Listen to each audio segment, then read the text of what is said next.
Hey, my name is Walter, and I made a short video to show how having dependent columns in the matrix would also force the rows in the matrix to also depend on each other. So I made a small example. If you take a look at this, you're going to start to see that the second column is just 2 times the first column. The first 2 columns are linearly dependent.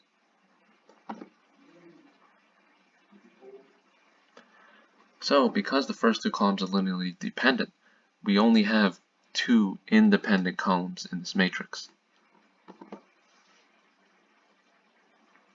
So I want to show how having the first 2 columns depend on each other forces at least 2 rows to also depend on each other.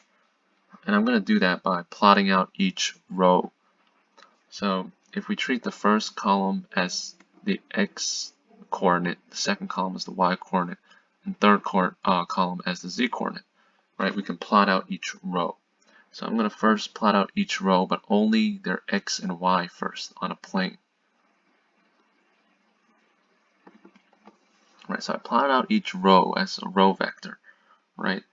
And you can see that because the first 2 columns are dependent on each other, the y is always 2 times the x, right? All the row vectors, the 3 row vectors, will all be pointing in the same line. And as a consequence of this, right, when we add in the third coordinate, the z coordinate, you're going to see that no matter what we choose to be the z coordinate, the height of each row vector, right, all the row vectors will have to be on this plane that slices that red line that we made.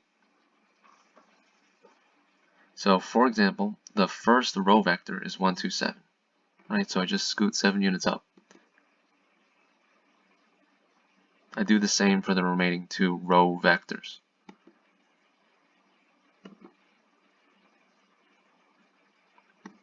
Okay, so we can see that having the first 2 columns, the x and y columns, be linearly dependent on each other forced all the row vectors to exist on a plane.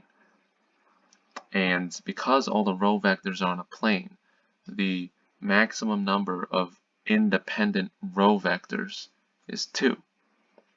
Right, so we forced having the columns be related to each other forced the rows, at least 2 of them, to be related to each other. The column rank of 2 forced the row rank to also be 2.